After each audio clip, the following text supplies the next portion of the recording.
I am Captain Nicole Pierce, 32 years old, United States Army. Standing in a civil courtroom in Fairfax, Virginia, my Class A uniform felt more suffocating than any combat gear I'd ever worn. My mother rolled her eyes the second I walked into that courtroom. It wasn't a subtle eye roll either. It was the kind that screamed, "Here we go again," as if I were an inconvenience in the perfect victim narrative she had constructed for herself. But then, Judge Marcus Brennan froze. His gaze lifted from the papers on his desk to my face, and I saw the recognition hit him like a freight train. "Wait a minute," he said slowly, setting down his pen. "These allegations are against you?" My parents had no idea who I really was. And honestly, that was the best part. What time are you listening to this? Let me know where you are in the comments below, and hit that like and subscribe button if you've ever felt invisible in your own family. The Fairfax County Courthouse is steeped in American history, its old brick walls having witnessed centuries of disputes just a short drive from the Pentagon. But to me, it wasn't a hall of justice. It was a tactical operations center, a battlefield. On one side of the room sat my unit, my lawyer, Mr. Thomas, a quiet, methodical man who looked more like a history professor than a litigator. On the other side, the opposing force, my parents. I assessed them like I would any high-value target. My mother, Diane, sat ramrod straight, her blonde hair perfectly coiffed from an expensive salon in Scottsdale, Arizona. She radiated the entitled confidence of someone who believes the world owes her everything, an attitude she wore like a designer handbag. Next to her was my father, Scott. He had the restless energy of a former high school athlete who peaked at 17 and had been coasting on the fumes of bitterness ever since. His glory days were long gone, replaced by a nervous agitation that made him constantly jiggle his leg. They didn't look at me. That would have required acknowledging my existence. Instead, they looked through me, as if I were just another piece of polished courtroom furniture, an inconvenient obstacle in their line of sight. Their entire strategy relied on me being nothing more than a ghost, a footnote in their story of parental suffering. Then came the first volley of the engagement. It wasn't a word, it was an act of pure, distilled contempt. As I took my seat, Diane executed the attack. It started with her eyes slowly drifting down to my feet, to the mirror shine on my military-issue dress shoes. A shine I'd spent an hour perfecting that morning. Her gaze crawled, deliberately, up the crisply pressed trousers of my uniform, pausing for a moment on the decorations adorning my chest, before finally landing on my face. A small, cruel smirk twisted the corner of her perfectly lipsticked mouth as her eyes completed their roll, a gesture so exaggerated it was a public performance. The message was as clear as a direct order: you don't belong here, you are an embarrassment. For anyone who has ever stood in a room, proud of an accomplishment, only to be met with a dismissive sigh or a disappointed shake of the head from a parent, you know the brutal efficiency of that attack. It was a single, silent gesture that invalidated my entire career, my very identity. In that one slow-motion eye roll, she erased Captain Nicole Pierce and tried to replace her with the nuisance of a daughter she always believed me to be. I felt the sting of it, a cold prick of humiliation. But years of discipline taught me to hold the line. I kept my posture straight, my hands folded calmly on the table in front of me, my expression unreadable. In a psychological war, the one who maintains their composure holds the high ground. And that's when the entire battlefield shifted. At the head of the room, Judge Marcus Brennan had been droning through procedural matters, his voice laced with the weariness of a man who had seen too many family feuds. He picked up the file related to our case, his eyes scanning the first page. Then he looked up. He saw my parents. Then his eyes moved to me. And he stopped. Everything about him changed. He sat up straighter, took off his reading glasses, and leaned forward. His gaze wasn't casual. It was a focused, professional assessment. He stared at the colorful array of service ribbons on my chest. The Bronze Star, the Purple Heart, the Meritorious Service Medal, and then his eyes shot to the nameplate on my right breast pocket. Pierce. I watched him connect the dots. The air in the room grew thick. My mother's smirk began to fade, replaced by a flicker of confusion. The judge put his glasses back on, looked down at the paperwork, and then back at me. His brow furrowed in utter disbelief. He set his pen down with a quiet, deliberate click. "Wait a minute," he said, his voice no longer tired but sharp, cutting through the silence. He looked directly at me. "Captain Pierce, these allegations are against you?" The question hung in the air, heavy with unspoken meaning. It wasn't a procedural inquiry. It was a challenge. It was an expression of deep, profound skepticism, almost an insult to the very accusations written on the page before him. For the first time all morning, the bulletproof confidence of Diane and Scott Morrison began to crack. They exchanged a nervous glance. They had walked into this courtroom expecting to fight their forgotten, troublesome daughter. They were just now realizing they had entered a war zone where they didn't know the rules of engagement, and the presiding officer seemed to already respect the soldier on the other side. That's when the words I'd spoken in the opening statement echoed in my mind. My parents had no idea who I really was, and honestly, that was the best part. Their lifelong neglect, their willful ignorance of my existence, had given me an unexpected gift: freedom. The freedom to become someone they couldn't possibly comprehend. They never came to my graduations, my promotion ceremonies, or the welcome home briefings after a deployment. They saw my service not as a point of pride, but as a bizarre and slightly embarrassing hobby. Their invisibility was my greatest camouflage. They thought they were suing a broken little girl they'd left behind years ago. They had no intelligence reports on the woman I had become. They didn't know they were facing a captain in the United States Army, a soldier trained by one of the greatest military strategists of his generation, a woman who held every piece of intel necessary to win this war. And as I met Judge Brennan's steady gaze, a new question formed in my mind. What did he see? What was it in a name, in a collection of colored ribbons, that he recognized instantly? A truth my own parents had spent 32 years refusing to see. I didn't know the answer yet, but I knew it was a vital piece of the battlefield. And I knew its origins lay deep in the past, with the one man who had always been my commanding officer, my grandfather. The past is never truly past. It lives inside you, in the echoes of words and the shadows of empty chairs. My story didn't begin in that Fairfax courtroom. It began 32 years ago, in a cramped apartment on the outskirts of Washington, D.C. The first memory I have isn't really a memory at all, but a feeling, a sensation passed down to me through family lore. I was 3 months old. My mother, Diane, was 18. A restless teenager burdened by a life she hadn't planned. My grandmother, Helen, told me the story countless times, her voice soft with a sorrow that never quite faded. Diane, looking tired and irritable, had thrust me into Helen's arms. "Here, Mom, you take her," she'd said, her voice flat, devoid of emotion. "I can't be dragging a baby around while I'm trying to build a life." There were no tears, no lingering goodbye. My father, Scott, stood behind her, hands shoved in his pockets, looking at a spot on the wall as if he were witnessing a business transaction. Even as an infant, I'm told I could feel the difference. My mother's touch was hasty, detached, like someone handling fragile cargo they couldn't wait to offload.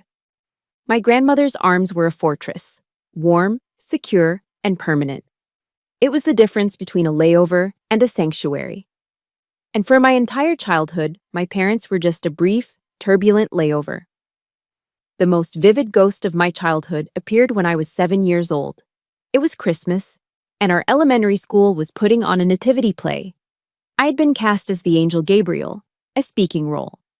For weeks, I practiced my lines until they were a part of me, my small voice filled with a self-importance only a second grader could muster.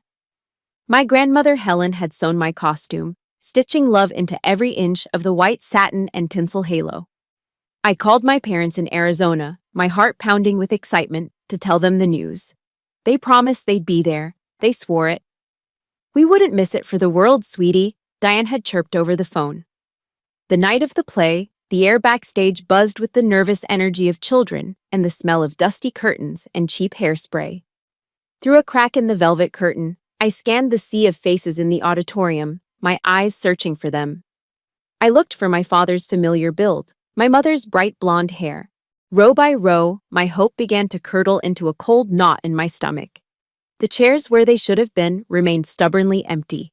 Still, a part of me held on, whispering, "They're just running late." When it was my turn, I walked onto the stage, the bright lights blinding me for a second. I delivered my lines perfectly, my voice clear and loud, projecting to the very back row, just in case they'd slipped in late.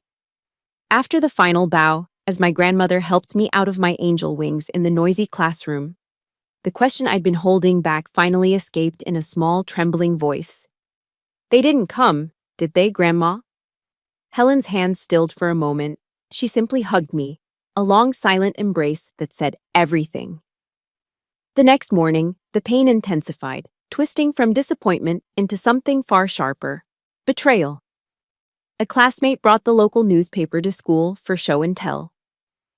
And there, on the society page, was a large, glossy photograph of my parents, Diane and Scott Morrison, smiling brilliantly at a black tie event, champagne flutes in hand.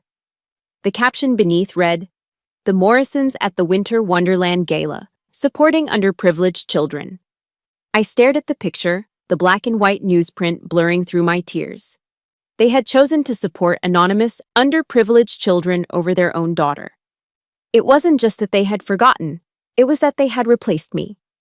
They had traded my small moment of pride on a school stage for a public performance of their own charity, a performance that earned them praise while I was left with an empty seat and a broken promise. Their rare appearances in my life were always like that, transactional and hollow. They'd show up for a birthday or Christmas bearing expensive gifts that were completely, painfully wrong. When I was 12, I won the district-level cross-country meet. I was so proud of my medal, of the strength in my legs and the fire in my lungs. For my birthday a week later, they presented me with a collector's edition Barbie doll, still sealed in its pristine box. "So you can learn to be a little more feminine," Diane had said with a condescending smile. The gift wasn't a gift, it was a correction. A message that the real me, the girl who loved to run, who felt more at home in sneakers than in dresses, wasn't good enough. I never opened the box.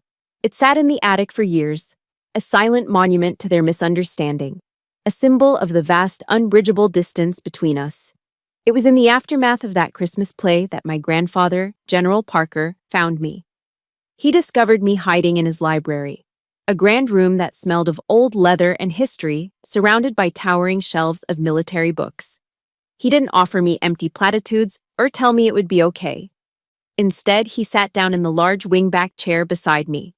He pulled a heavy book from the shelf, one about the American Revolution, and opened it to a painting of Valley Forge.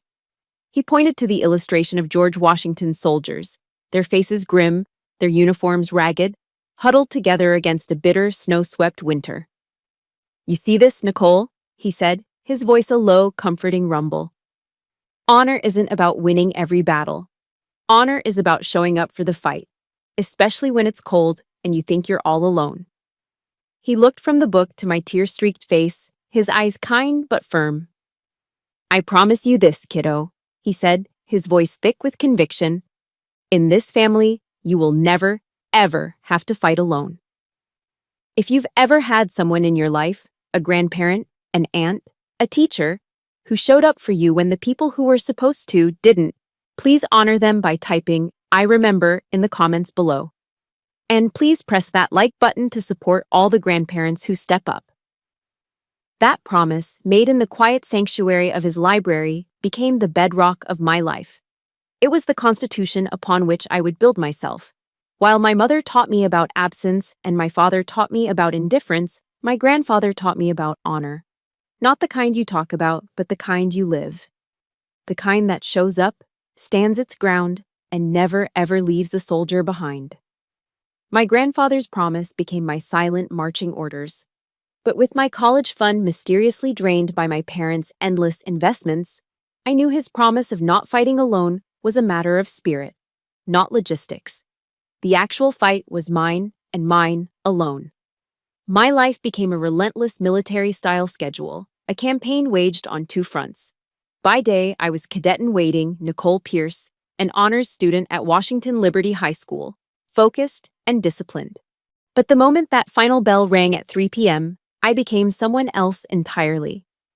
I'd race to the locker room, shedding my school persona and pulling on the stained apron and non-slip shoes of a waitress. My second life was at the Arlington Diner, a bustling classic American joint off Route 50 that always smelled of sizzling bacon grease and stale coffee. For 8 hours a night, I navigated a chaotic battlefield of clattering plates, impatient customers, and endless coffee refills. I'd run on my feet until they were a dull, throbbing ache, the kind of pain that seeps deep into your bones. My shift ended at 11, but my night was far from over. I'd get home, the smell of the diner clinging to my hair, and study until my eyelids felt like they were lined with lead. Textbooks on calculus and American history would blur before my eyes. My alarm was set for 5 a.m. sharp. Before the sun rose over the Potomac, I was out on the quiet suburban streets, running miles, doing push-ups and sit-ups until my muscles screamed, chasing the demanding physical standards of the West Point fitness test. Sleep was a luxury I couldn't afford. My fuel was black coffee and the ironclad will forged in my grandfather's library. I was a ghost in my own life, moving through the motions, driven by a single objective: escape and overcome. Then, one Friday night, my two worlds collided in the most spectacularly awful way possible. The bell above the diner door jingled, and in walked my parents, Diane and Scott, accompanied by two other couples who reeked of golf course money and suburban superiority. They saw me instantly. I was in the middle of a dinner rush, my apron splattered with ketchup, a stray piece of lettuce in my hair. I saw the look of pure disgust flash across Diane's face before she quickly masked it with a saccharine smile. She beckoned me over to their booth, her voice dripping with false sweetness but loud enough for the neighboring tables to hear. "Nicole, honey, I had no idea you were working in a place like this." She let the words hang in the air. One of her friends, a woman with diamonds sparkling on every finger, let out a little tittering laugh. My father, Scott, did what he always did. He retreated into silence, staring intently at the plastic-coated menu as if it held the secrets to the universe. "Don't you feel embarrassed?" my mother finished, her voice a stage whisper. Embarrassed? I was exhausted. I was determined. I was a 17-year-old kid fighting for a future she had to build with her own two hands.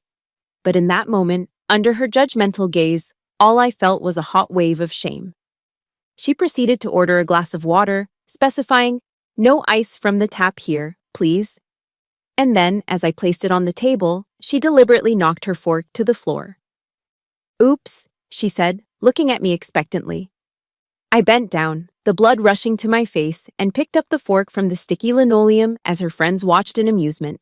It was a power play, a calculated act of humiliation to remind me of my place in her world, somewhere beneath her feet. That night, for the first time, I almost broke. I sat on an overturned milk crate in the back alley behind the diner, the foul stench of the dumpster filling my lungs. And I just cried. Tears of exhaustion, of anger, of the bone-deep humiliation I felt. The words replayed in my head. "Don't you feel embarrassed?" And for a terrifying moment, I believed her. I felt small and dirty and worthless, just a greasy spoon waitress who was foolish to dream of anything more. My resolve, which had felt like steel, suddenly felt as fragile as glass. But then I remembered my grandfather's other gift. My fingers fumbled in my backpack, past my textbooks, until they closed around the worn leather cover of a book he'd given me. It was a collection of speeches by Theodore Roosevelt. He had marked one page with a folded corner. Wiping my eyes with the back of my greasy hand, I angled the book to catch the dim light from the kitchen window and read the words I had memorized long ago. "It is not the critic who counts. The credit belongs to the man who is actually in the arena, whose face is marred by dust and sweat and blood." The words settled over me, not as a comfort, but as a call to arms. They were a transfusion of strength, a reminder of who I was. I wasn't the embarrassment, I was the one in the arena. My face was metaphorically marred by the grease and grime of the diner, my spirit sweating with effort. My parents, with their petty cruelties and country club friends, they were the critics. The timid souls who stood on the sidelines, pointing and judging, who would never know either victory or defeat because they never dared to enter the fight. A cold, hard calm washed over me. I was a soldier. This was my Valley Forge, and I would not surrender. A few months later, a thick cream-colored envelope arrived in the mail. The return address was West Point, New York. My hands trembled as I tore it open. Inside was my letter of acceptance. There was no shout of triumph, no tears of joy. Just a profound, quiet sense of peace. The battle was won. I had done it. I didn't call Diane or Scott. Their validation was a currency I no longer accepted. Instead, I got into my beat-up old Honda and drove to the one place that felt like home. I walked through the solemn, ordered rows of Arlington National Cemetery, the quiet reverence of the place settling my heart. I stood before the simple, elegant headstone of my grandmother, Helen, the place where my grandfather would one day rest beside her. The grass was a perfect, manicured green. I knelt down and placed the acceptance letter gently against the cool marble. "I made it, Grandma." "Grandpa," I whispered to the silent air. "I'm on my way home." The first 6 weeks at West Point are officially called Cadet Basic Training. Unofficially, everyone calls it Beast Barracks. And it lives up to the name. It's a crucible designed to strip you of your individuality, to break you down to your core components and rebuild you as part of a team. We were screamed at from dawn till dusk, pushed to the absolute limits of physical and mental exhaustion, and buried under a mountain of rules and regulations. For many, it was the purest form of hell they had ever experienced. For me, in a strange way, it felt familiar. The rigid discipline, the solitude within a crowd. I had been training for this my whole life. Where I struggled was not with the hardship, but with the trust. The entire system is built on relying on the person next to you. And I had learned long ago that relying on anyone was a fool's game. I kept my walls high, my focus lasered in on the mission, my interactions clipped and professional. Then I met my roommate, Sarah Jensen. Sarah was my polar opposite. A cheerful, rosy-cheeked girl from a corn farm in Iowa, she had a smile that could disarm a drill sergeant and a seemingly endless supply of photos of her sprawling, happy family, which she taped to her side of the room. My stoic silence and curt responses didn't faze her. She'd offer me half of her protein bar after a grueling march, ask about my day even when my only answer was a grunt, and talk about her home with a warmth that felt like a foreign language to me. She was the first person to chip away at the fortress I'd built around myself. As the leaves along the Hudson River turned from green to brilliant shades of orange and red, the first major holiday approached: Thanksgiving. The academy would empty out as cadets went home for a much-needed break. I'd already filed the paperwork to remain on campus, using the excuse that I needed to catch up on my studies. The truth, of course, was that I had nowhere to go. My grandparents were gone, and the idea of visiting my parents was about as appealing as another 10-mile run in full gear. One evening, while Sarah was on the phone with her mom, an email notification pinged on my laptop. It was from Diane. The subject line simply read, "Holiday Plans." My stomach tightened as I opened it. "Your father and I are going to Aspen for Thanksgiving week," it read. "The Smiths are hosting their annual party. If you want to fly out, you'll need to book your own ticket. But be aware, it's a black tie affair, and I doubt you have anything appropriate to wear." The email was a masterpiece of passive aggression. It wasn't an invitation, it was a test, one I was designed to fail. It was cold, dismissive, and managed to insult my financial status and fashion sense in a single sentence. I closed the laptop, the familiar cold ache of being an outsider settling in my chest. At that exact moment, Sarah covered the receiver of her phone and turned to me, her eyes bright. "Hey, Pierce," she whispered. "My mom wants to know if you have plans for Thanksgiving."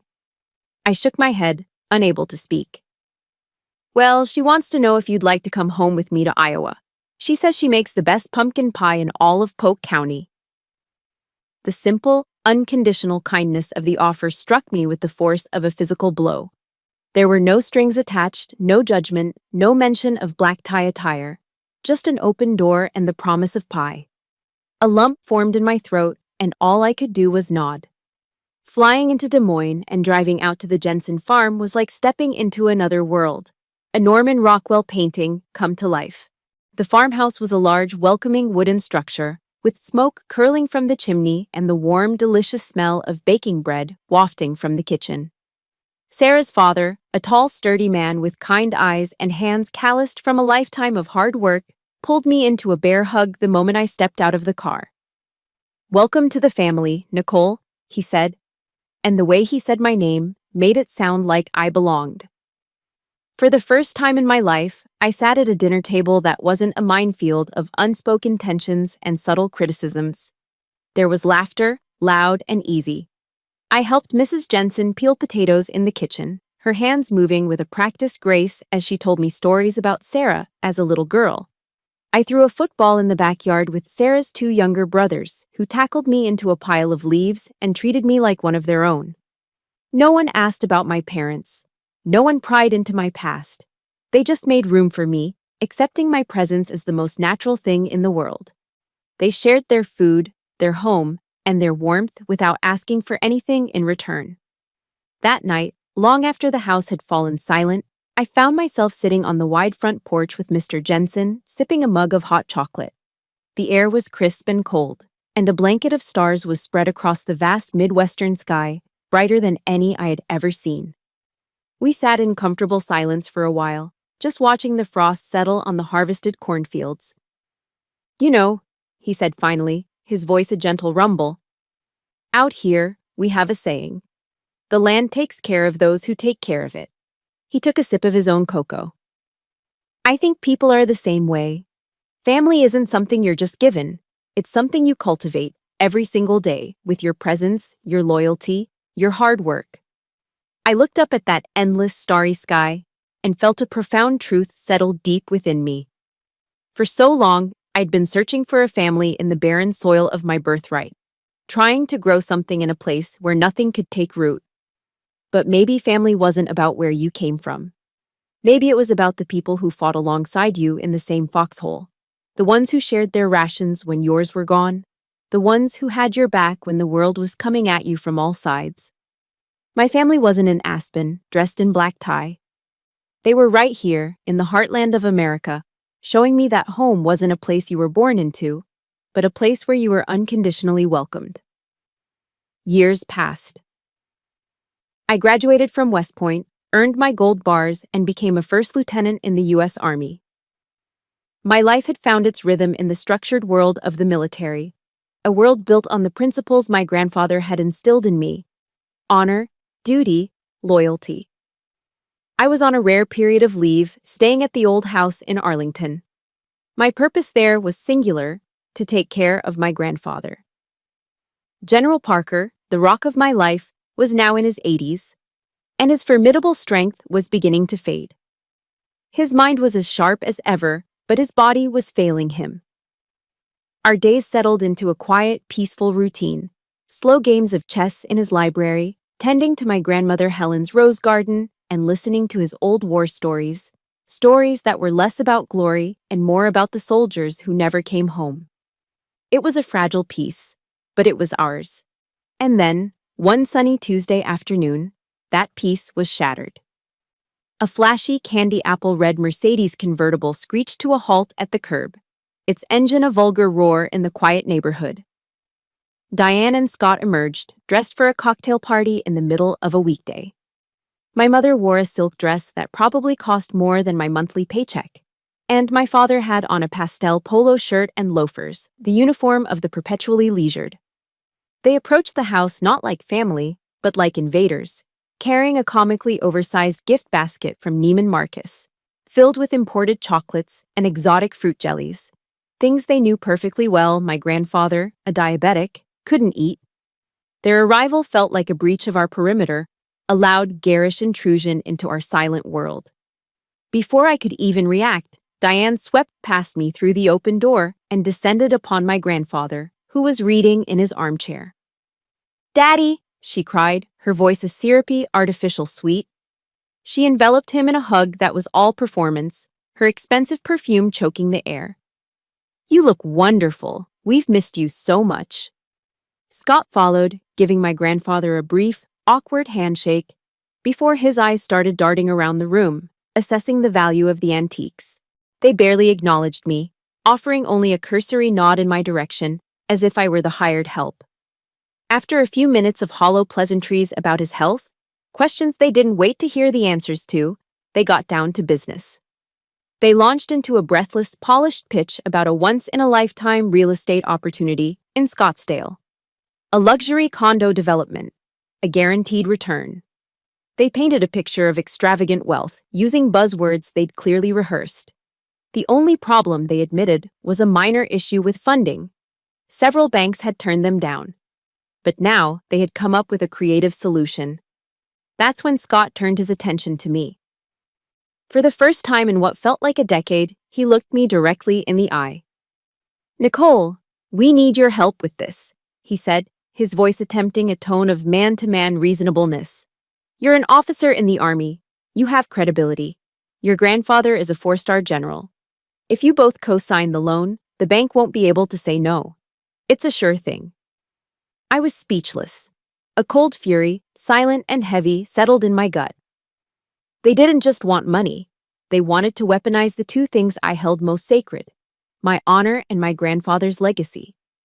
They wanted to take the name that grandfather had built through a lifetime of service and sacrifice, the uniform that I wore with immense pride, and use it as collateral for their greedy, half-baked scheme. They wanted to cash in on the very values they had spent their entire lives mocking and ignoring. My grandfather had been listening in silence, his expression unreadable behind his old, tired eyes. Now he spoke. His voice was frail, thin with age, but it carried the unmistakable steel of command. "The honor of this family," he said slowly, each word deliberate, "is not for sale, Scott." The rejection, calm as it was a lit match in a room full of gasoline. The masks of civility and concern vaporized. "You've always been this way," Diane shrieked, her voice suddenly shrill and ugly. "Always looking down on us. You never loved me. You only ever cared about this little orphan you took in." Then Scott turned on me, his face contorted in a sneer, and he pointed a finger at my chest. "Don't you get high and mighty," he snarled. "You're just the bastard stray he brought home. If you don't help us, I will make sure every single person in this family knows what an ungrateful wretch you are." Ungrateful. The word struck me like a physical blow. The accusation of being ungrateful, coming from the two people who had deserted their most fundamental duty, the two people who had abandoned their post as parents from day one. In that moment, something inside me, a dam of restraint that had been carefully constructed over 3 decades of silence and endurance, finally cracked. The years of swallowing my pain, of turning the other cheek, of maintaining my composure, it was all over. I looked at them, really looked at them, not as my parents, but as what they were. Two selfish, desperate people who would burn down everything I loved to warm themselves by the fire. My voice when I spoke was not loud. It was low, devoid of all emotion, as cold and sharp as ice. "You have 60 seconds to get out of my house," I said. "Now." My command froze the room. The air crackled with a tension so thick it felt like you could snap it in half. Diane and Scott just stared at me, their faces a mixture of shock and disbelief. They had only ever known one version of Nicole, the quiet, compliant girl who absorbed their neglect and disappointment without a word. They were now face to face with a stranger. "What did you just say to me?" Scott snarled, recovering first. He took a menacing step toward me, puffing out his chest in a sad imitation of the athlete he once was. I didn't flinch. I didn't raise my voice. I held his gaze, my own feeling like chips of ice. I said, I repeated, my voice even lower, colder than before. "You have 50 seconds. My eyes flicked to the old grandfather clock in the corner of the room, its pendulum swinging in a steady, indifferent rhythm. Tick, tock. The quiet countdown was more terrifying than any scream I could have uttered. My grandfather, frail as he was, shifted in his chair. He pushed himself to sit up straighter, his jaw set, his eyes fixed on me with an intensity that felt like a shield at my back. He was a silent sentinel, bearing witness. Diane, always more attuned to shifts in power, seemed to realize the ground had given way beneath them. The dynamics of the room had been irrevocably altered. She grabbed her husband's arm, her perfectly manicured nails digging into his sleeve. "Scott, let's just go," she hissed, her voice tight with panic. "There's nothing more to say here." As they turned to leave, a lifetime of suppressed words surged within me, demanding to be heard. This wasn't about anger anymore. It was about truth, a final, clarifying order of battle. "Listen closely," I said, my voice cutting through their retreat. They stopped at the doorway, their backs to me. "From this moment forward, you have no claim on this family, not its property, not its honor, and you most certainly do not have a claim on my loyalty." I took a breath, letting the finality of my words sink in. My loyalty belongs to the United States Army, and to the man sitting in that chair, the only father I have ever known. Whatever relationship we might have had is officially terminated. I walked to the front door and closed it firmly behind them, the click of the latch echoing in the sudden, deafening silence. I stood there for a long moment, my hand still on the doorknob, expecting to feel a wave of grief, of regret, of loss. But it never came. Instead, a feeling I hadn't realized I was missing washed over me. Freedom. The crushing weight of their expectations and their disappointment, a burden I had carried on my shoulders since I was a child, was finally gone. I felt light. I turned back to the living room, my breathing still a little ragged from the adrenaline. My first thought was for my grandfather. I rushed to his side, worried the confrontation had been too much for his weak heart. But the man I saw in the armchair was not frail. His body might have been failing, but his spirit was blazing. He was trembling slightly, not from weakness, but from a righteous fury. And he was looking at me with an expression I had never seen before. It was a look that went beyond the love of a grandfather for his grandchild. It was a look of profound respect, the look a commanding officer gives a subordinate who has exceeded all expectations under fire. He reached out a shaky hand and grasped my arm. He nodded slowly, a small proud smile touching his lips. "Well done, Captain," he rasped, his voice thick with emotion. "You defended this position." He squeezed my arm, his grip surprisingly strong. "That's my commanding officer." That single sentence, from him, my mentor, my hero, was worth more than any medal the Army could ever pin on my chest. It was the only validation I had ever needed. It was absolution. It was permission to finally be my own woman, my own soldier. Later that evening, after I had helped him to bed, I went back to the library. The room was my sanctuary, the place where he had taught me to play chess, to think 3 moves ahead, to anticipate an opponent's strategy. My eyes drifted to the formal portrait hanging above the fireplace. General William Parker, in his full-dress uniform, his 4 stars gleaming on his shoulder boards. Scott's parting shot still echoed in my ears. "I will make sure everyone knows what an ungrateful wretch you are." It wasn't an idle threat. It was a declaration of war. They would not stop. They would try to poison the well, to slander my name, to attack the honor he and I held so dear. This wasn't the end of a battle. It was the beginning of a new campaign. And a good soldier never waits for the enemy to make the first move. Have you ever had a moment where you knew, deep in your bones, that you had to stop being silent and finally fight back? If you have, just type, "The dam broke," in the comments. And hit that like button if you believe that standing up for yourself is the ultimate act of strength. I walked over to the antique mahogany desk, picked up the phone, and dialed a number I'd kept stored for years, a contingency plan for a war I'd always hoped I'd never have to fight. A calm, professional voice answered on the second ring. "Law offices of Mr. Thomas," the voice said. My own voice was steady now, all traces of the earlier confrontation gone, replaced by a cold, clear resolve. "Mr. Thomas, please," I said. "This is Nicole Pierce, General William Parker's granddaughter. I believe it's time we had a talk." My call to Mr. Thomas was the first shot fired in a war that had been brewing for 30 years. In the days that followed, my grandfather's library ceased to be a quiet place for reflection. It transformed into a tactical operations center, a TOC. Though my grandfather was largely confined to his worn leather armchair, the moment we began to plan, he regained the commanding presence of a four-star general. The fatigue fell away, replaced by a sharp, strategic fire in his eyes. "Nicole, bring me the large whiteboard from the study," he ordered one morning, his voice clear and firm. I rolled it in, and with a black dry erase marker in his trembling hand, he began to map out the campaign. At the top, he wrote in bold letters, "Operation Legacy." He drew a diagram outlining our objectives, our assets, and our threats. Under threats, he listed Diane, Scott, and their unknown legal counsel.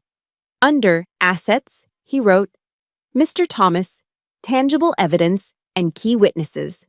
He sketched out a timeline, identifying critical decision points and potential enemy courses of action. This wasn't a messy family squabble to him. It was a military operation with a clear objective: to defend the honor and legacy of our family name against an insidious internal threat. For the next several weeks, under his direct command, I became his intelligence officer. My mission: to gather the intel we needed to win. He directed me to the meticulous files he had kept for decades, his record-keeping as precise as a battlefield log. I plunged into a painful archaeology of my own life.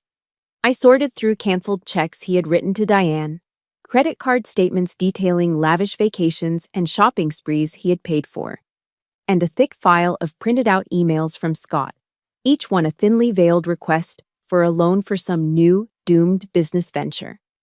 Every document was a piece of the puzzle, a quantifiable record of their dependence and his generosity. I photocopied, scanned, and cataloged everything, organizing it all into chronological binders. The evidence was overwhelming, a mountain of data that told a story of relentless taking. The hardest part was the photo albums. My grandfather instructed me to go through them, not for nostalgia, but for evidence. Establish a pattern of absence, he'd said. So I did. I pulled out photos from my high school graduation, me smiling in my cap and gown, flanked only by my grandparents, my commission ceremony at West Point, the gold bars being pinned on my shoulders by my grandfather, his hands shaking with pride. Holiday gatherings, birthdays, award ceremonies, photo after photo showed the same story. Helen and William Parker were always there. Diane and Scott were ghosts, conspicuously absent from every milestone of my life. Each smiling picture of me with my grandparents was a silent, powerful testament to my parents' abandonment. The process was agonizing. Each photograph was a fresh reminder of a moment they chose not to share, a new twist of the knife in an old wound. But with each piece of evidence I filed away, I felt that old pain transforming.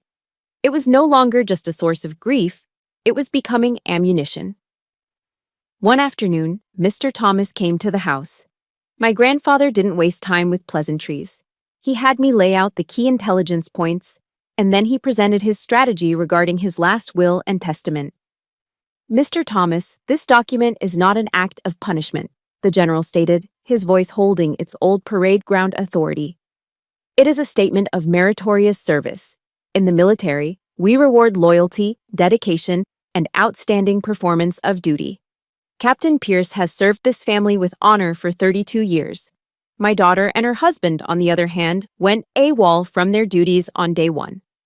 He leaned forward, his gaze locking with the lawyer's. "My will is simply a reflection of each individual's service record. It allocates the family's assets accordingly." He had brilliantly reframed a legal document into a military performance review, a concept that any judge with a service background, like Judge Brennan, would understand implicitly. It wasn't about disinheritance, it was about recognizing who had actually served. The weeks turned into months, and as winter approached, the general's health declined rapidly. The fire in his eyes began to dim. A few weeks before he passed away, he called me into the library. He was weak, his breathing shallow, but his mind was still on the mission. He pointed a trembling finger to a small, intricately carved wooden box on the desk beside him. It was an old humidor, one I remembered from my childhood. "That's it," he whispered, the words a struggle. My reserve weapon. I picked up the box. It felt heavy in my hands, weighted with more than just its contents. Only open it, he instructed, his breath catching. When the enemy thinks they're winning. When they've overextended their lines. Deploy it then. I clutched the box to my chest. I didn't know what was inside, but I knew it was more than just papers. It was his final move on the chessboard. It was his unwavering faith in me. He had spent his final months preparing me, equipping me not just to fight, but to win. He had given me the intelligence, the strategy, and now the secret weapon. Holding that box, I made a silent vow to him and to myself. I would not fail this mission. I would not let him down. The trial began exactly as my grandfather had predicted. Their strategy wasn't based on facts. It was a full frontal assault of pure emotion. Their lawyer, a slick man named Richard Palmer, painted a sob story for the ages. He called my mother, Diane, to the stand first. She glided up, dabbing at her dry eyes with a silk handkerchief, and delivered an Oscar-worthy performance. She spoke of a tyrannical, controlling father who had used his money and influence to steal her only daughter's affections. She wept as she described feeling alienated and unwelcome in her own childhood home, a place she was now being unjustly cut out of. I watched the jury, and I could see her narrative taking hold. A few of them were looking at me with expressions of pity, not for me, but for her. Scott took the stand next, playing the role of the devoted, long-suffering husband. He spoke in a low, wounded voice about how he had only ever tried to protect his wife from her overbearing father. They portrayed my grandfather as a senile old man in his final days, easily manipulated by the granddaughter who had conveniently isolated him. They painted me as a cold, opportunistic vulture, circling my grandfather's fortune and poisoning him against his own flesh and blood. Palmer's closing argument to the jury was a masterpiece of melodrama, ending with a flourish. They ask you to believe that a daughter, a loving daughter, would be cast aside for a stranger. We ask you to believe in the sanctity of family. I sat perfectly still through it all, my hands resting on the table, my posture rigid. I felt their lies washing over me, a tide of filth meant to drown me. But I held my ground. I trusted the mission plan. Then, it was our turn. Mr. Thomas rose, and the entire atmosphere of the courtroom shifted. He didn't bring emotion. He brought data. "Ladies and gentlemen of the jury," he began, his voice calm and factual. "We're not going to talk about feelings. We're going to talk about facts." On the large screen behind him, a slide appeared. It was a simple bar chart titled Parental Visits, Final 5 Years. It showed a stark, undeniable reality. In the last 60 months of my grandfather's life, Diane and Scott had visited him a grand total of 3 times. Each visit, according to the home caregiver's logs, lasted less than an hour. The next slide was a detailed financial summary. Page after page of bank statements and credit card bills, meticulously organized, detailing over $500,000 that General Parker had given them over the years. Mr. Thomas put on his glasses and addressed my mother, who was now squirming in her seat. "Mrs. Morrison," he said, his voice cutting like glass, "you testified under oath that you felt unwelcome in your father's home. Yet, these records show that during that same period, your father paid for 3 of your family vacations to Hawaii, the lease on your husband's BMW, and his annual membership dues at the Scottsdale Country Club." He paused, letting the silence hang heavy. "Is that your definition of being alienated, ma'am?" Diane stammered, her face turning blotchy and red. She muttered something about gifts and family support, but the damage was done. Her story of victimhood was collapsing under the sheer weight of the evidence. Next, Mr. Thomas called a parade of witnesses who dismantled their second claim, my grandfather's supposed senility. A 2-star general who had served under him, his primary care physician, and his end-of-life caregiver all testified to General Parker's sharp mind, fierce will, and unwavering lucidity until his very last days. But the decisive blow, the strategic masterstroke my grandfather could have never predicted, came next. The defense calls Judge Marcus Brennan to the stand as a character witness. Mr. Thomas announced. A shocked murmur went through the court. Judge Brennan looked stunned. Counselor, that is highly unorthodox, he stated. I am not calling you in your capacity as a judge, Your Honor, Mr. Thomas clarified smoothly. I am calling you in your capacity as Colonel Marcus Brennan, United States Army, retired. A look of understanding dawned on Brennan's face. He agreed. He took the stand, not as a judge, but as a fellow soldier. He recounted attending a national security conference with my grandfather just 4 months before he passed away. We spoke for over an hour about evolving military strategy in Afghanistan, Brennan told the jury, his voice resonating with authority. General Parker's strategic mind was sharper than most active duty officers I know.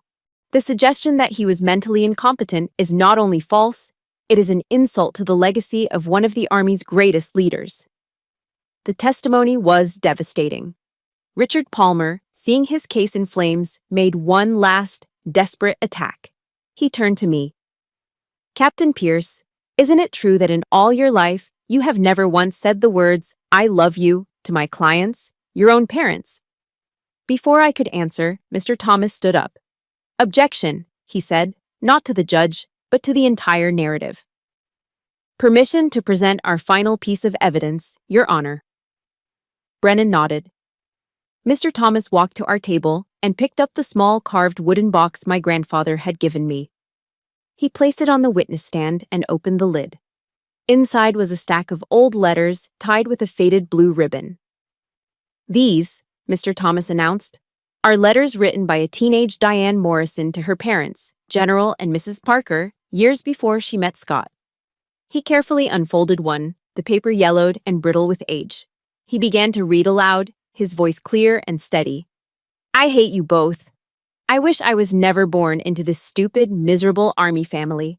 I'm counting the seconds until I turn 18 so I can get away from this hellhole and never look back. He read another. Don't expect me home for Christmas. I'd rather be anywhere else on earth than in that house with you. He looked up from the letters, his eyes finding my mother in the stunned silence. Diane's face was as white as a sheet.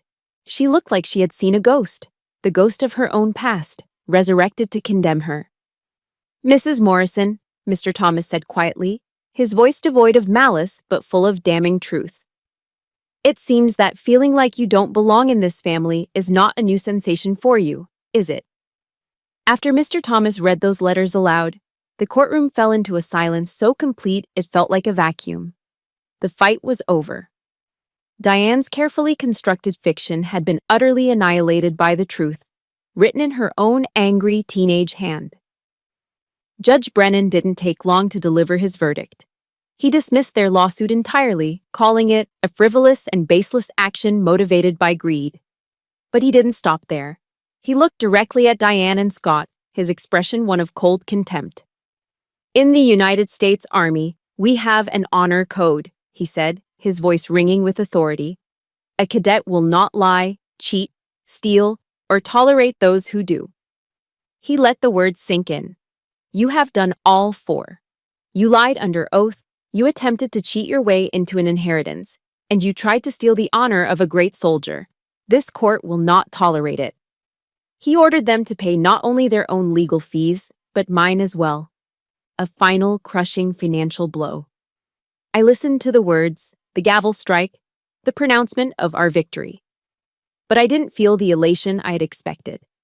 There was no surge of triumph, no satisfying release. Instead, a profound emptiness washed over me, a bone-deep exhaustion. The war was over. The enemy was defeated. But the battlefield was still littered with the wreckage of what might have been, and I was just a soldier, tired and ready to go home. As Mr. Thomas and I were walking out of the courtroom, a hand grabbed my arm. I turned. It was Diane. Her perfect makeup was now a ruin, streaked with what I realized, with a jolt, were real tears. Her face, stripped of its usual mask of superiority, was just a mess of desperation. Nicole, please, she sobbed, her voice cracking. I'm sorry, okay?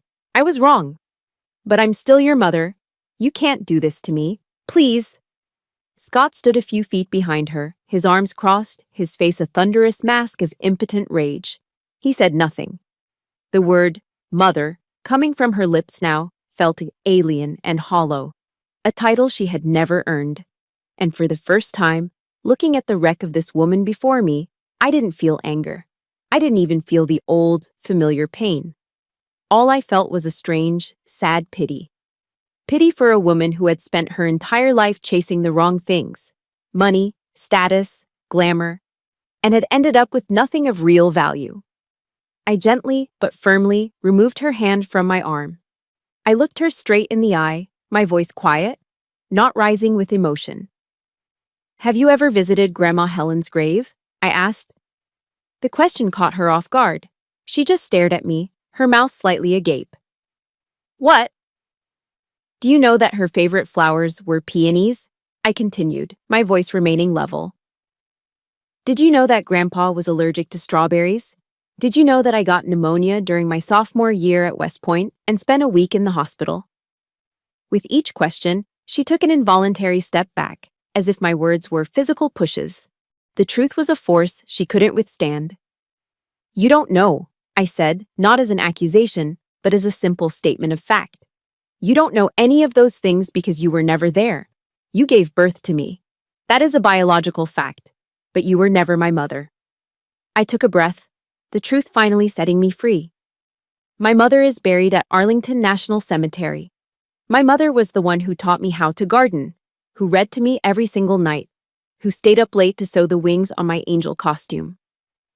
I saw a flicker of understanding, of real, painful comprehension in her eyes, and in that moment, I knew what I had to do.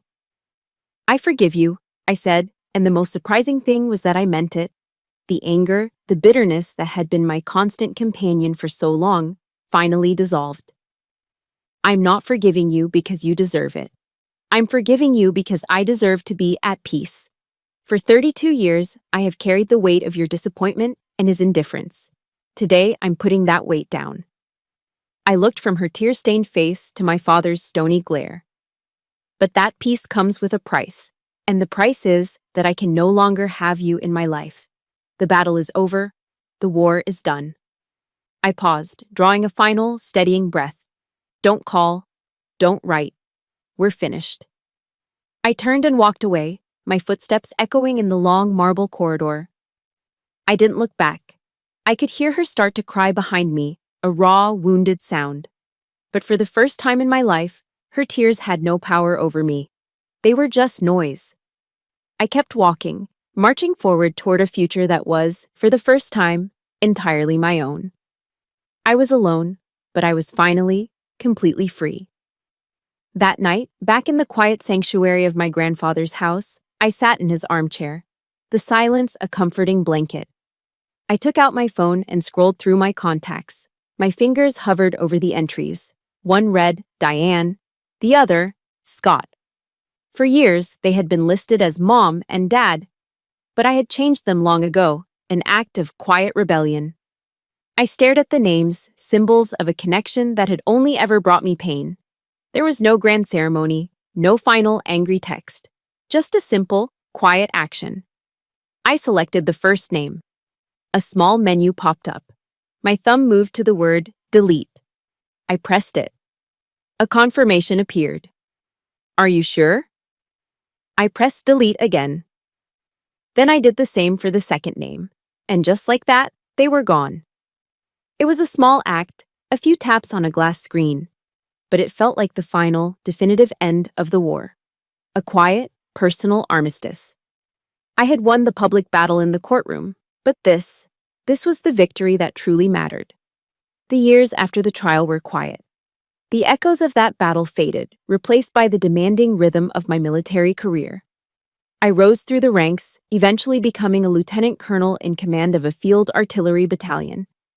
The inheritance my grandfather left me wasn't something I saw as a prize to be enjoyed, but as a resource to be deployed. I used a significant portion of it to establish a nonprofit foundation in his name, the General Parker Honor Fund. It provided scholarships for the children of service members, but I added a special provision, a mission born from my own scars. The fund also offered pro bono legal and psychological support for soldiers entangled in toxic family disputes back home.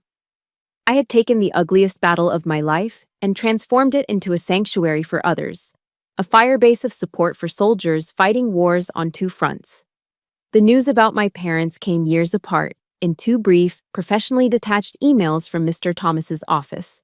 The first reported that Scott had died of a massive heart attack on a golf course in Scottsdale.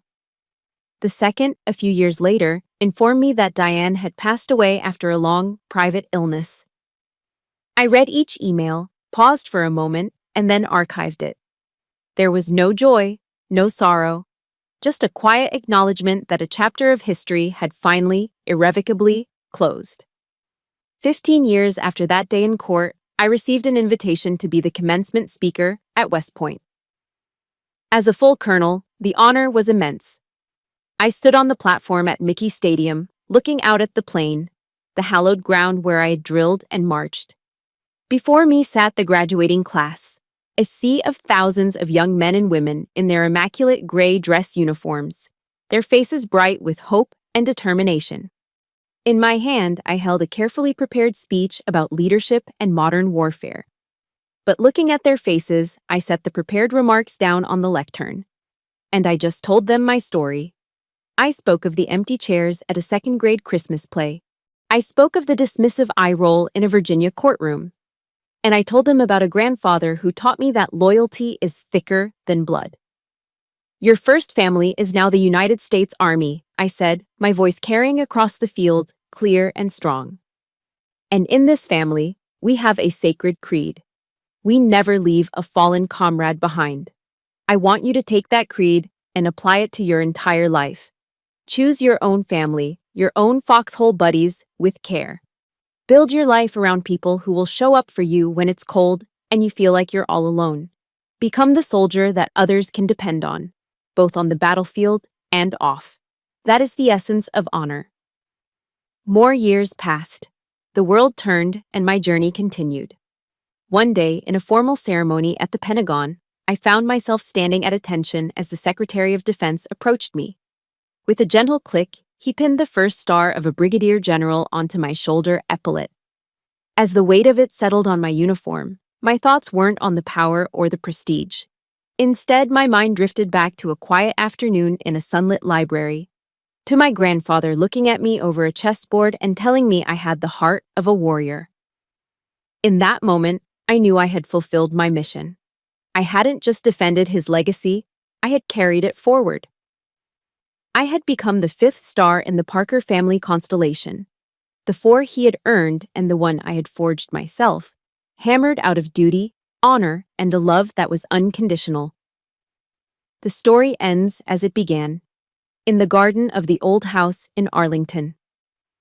I am retired now. The uniform hangs in my closet, a proud relic of a life of service. The peonies, my grandmother Helen's favorite, are in full bloom, their heavy pink heads nodding in the warm afternoon breeze. And I'm sitting at the small patio table, at the very same chessboard where my grandfather taught me the game all those years ago. Across from me sits a little girl with bright, curious eyes and a familiar, cheerful smile. She is Lucy, the granddaughter of my old West Point roommate, Sarah Jensen. Her family, my chosen family, is inside, filling the old house with the sounds of laughter and life. Lucy frowns in concentration, studying the wooden pieces on the board. "Grandma Nicole," she asks, looking up at me, "how do you win?" I smile, a deep, genuine smile of peace and contentment. I reach across the board and gently tap the head of her king. "You don't have to win every battle, sweetheart," I tell her softly. "You just have to know what you're fighting for. And you must never, ever leave your soldiers behind." I look around at the beautiful garden, at the house filled with love, and I feel the presence of my grandparents all around me.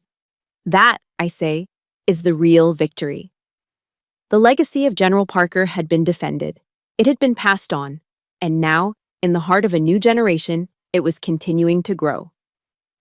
And so, my war finally ended, not with a battle, but with a quiet peace in a garden. Thank you for listening to my story. My grandfather taught me that the greatest legacy isn't what you leave for people, but what you leave inside them. If my story has left a little bit of strength or hope inside of you, then his legacy, and mine, will continue to grow. Please, share in the comments one value someone special left inside of you. Your stories give us all strength. Don't forget to like and subscribe for more stories of resilience and hope. Thank you for being here.